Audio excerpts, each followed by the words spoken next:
Huge thank you to Abbott for sponsoring this video.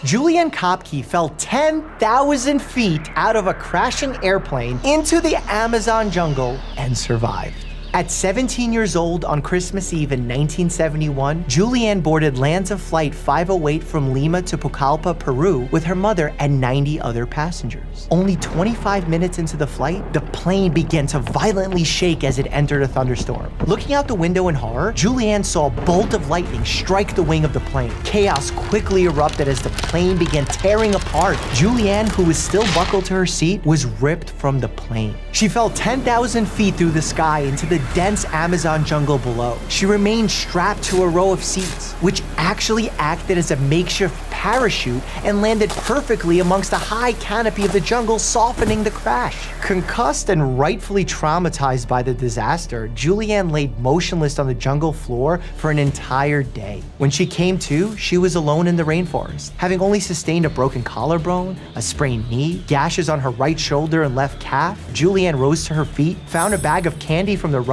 and proceeded to hike for 11 days until she was found by 2 loggers. Today, she is known as Dr. Julianne Diller, a prominent zoologist who has traveled the world advancing the study of animal science and working in the same Peruvian jungle where she survived. So if there's anything you should take away from this story, it's this: wear your seatbelt. Phineas Gage had a 13-pound metal pole blasted through his skull and survived. In 1848, then 24-year-old Phineas Gage was working on a new railroad track in Vermont. His job was simple, literally just blow up rocks. One day, after placing a charge in a hole, he began packing sand with a tamping iron, when suddenly the iron caught something in the sand, probably a rock or a small piece of metal, and created a spark. This tripped the charge and caused a massive explosion, with Gage standing directly on top of that blast. What happened next has been studied by doctors, myself included, for the last 150 years. The blast rocketed the iron bar upward, penetrating behind his left eye, entering his brain, and then exiting through the top of his skull, finally landing a full 80 feet away. When his fellow rail workers rushed over, they were immediately devastated and shocked to see he was still alive despite a nearly 2-inch hole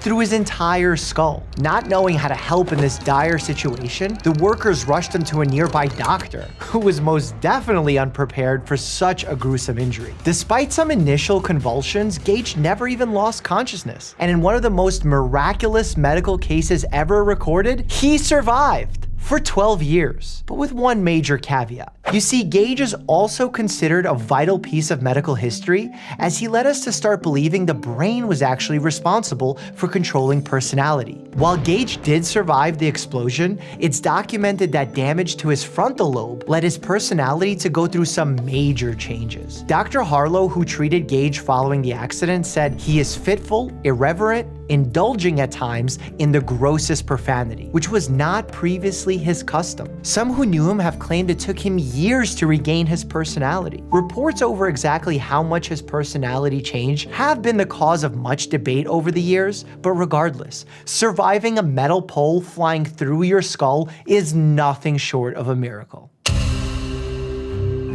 Aron Ralston cut off his own arm after being trapped by a boulder for 127 hours and survived, and got a movie made about him. While hiking alone in Utah, Aron crash-landed into a canyon and had his right arm pinned against a wall by an 800-pound boulder. Strategizing with few good options, he decided to wait and scream for help, slowly drinking his limited water and eating his 2 burritos and chocolate bar. Unfortunately, as the days passed and nobody came, he began to get desperate. Drinking water turned to drinking urine, and eating his burritos turned to eating nothing. With no help on the way, Aron had to rely on only himself and take matters into his own hand. He took out the dusty, dull blade in his multi-tool and began making his way through his own arm. The pain was excruciating, but the pain quickly turned to panic as he realized his dull blade would never be able to get through the bones in his arm. That's when he realized he missed the primitive tool at his disposal. The boulder itself could be his way out. Through sheer force of will and a rage that only comes after drinking your own pee for several days, Aron used the leverage of the boulder to twist and break both the radius and ulna bones in his forearm. After withering away in a canyon for 127 hours, Aaron had removed his entire arm, created a makeshift tourniquet, and freed himself from his natural prison, allowing him to stumble out of the canyon where he was discovered by hikers. Aaron survived and today continues to travel the world, where he not only speaks about his harrowing journey, but also navigates rivers, climbs mountains, and hikes canyons.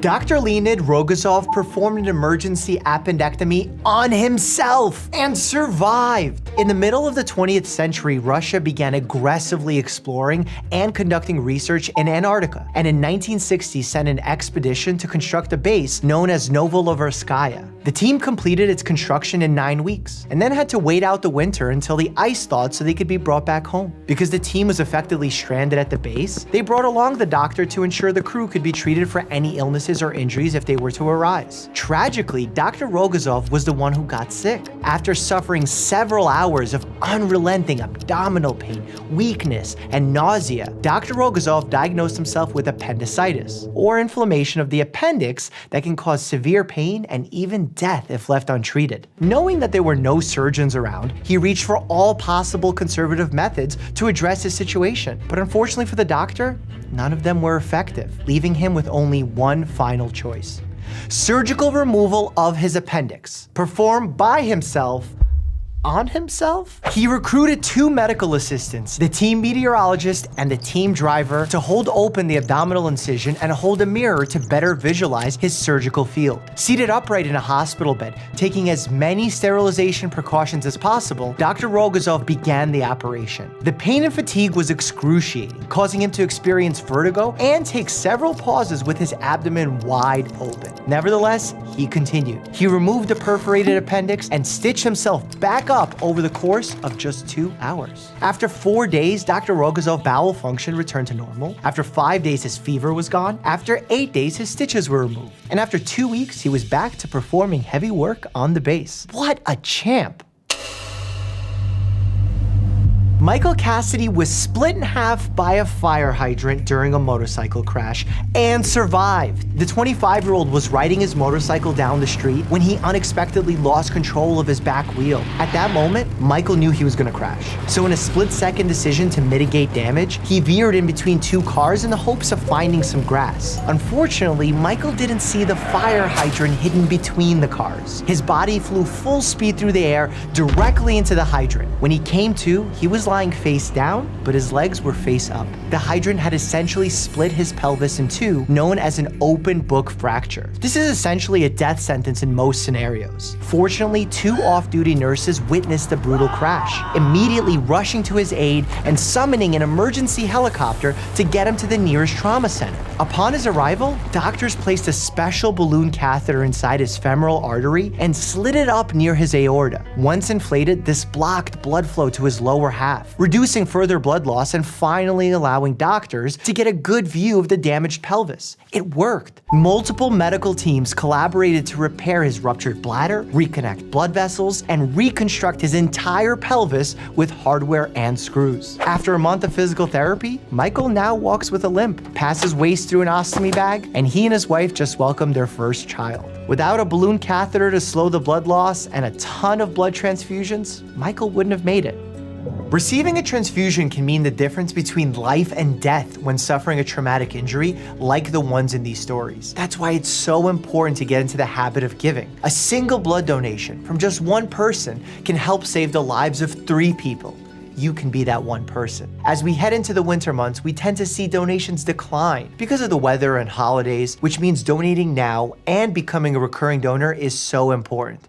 You can safely donate blood every 2 months. Blood donation could be getting a reboot too. Abbott and Blood Centers of America are introducing a brand new blood donation experience in 2023 with these headsets. Through immersive, mixed reality technology, it could transform the blood donation experience. I actually got to test this experience firsthand. Once you put on the headset, you're taken on a cool adventure into an interactive environment using eye tracking technology. Stay tuned, more to come next year. In the meantime, to learn more about blood donation, go to BeTheOneDonor.com to get all your questions answered and to find a donation center near you. Together, we can help save lives.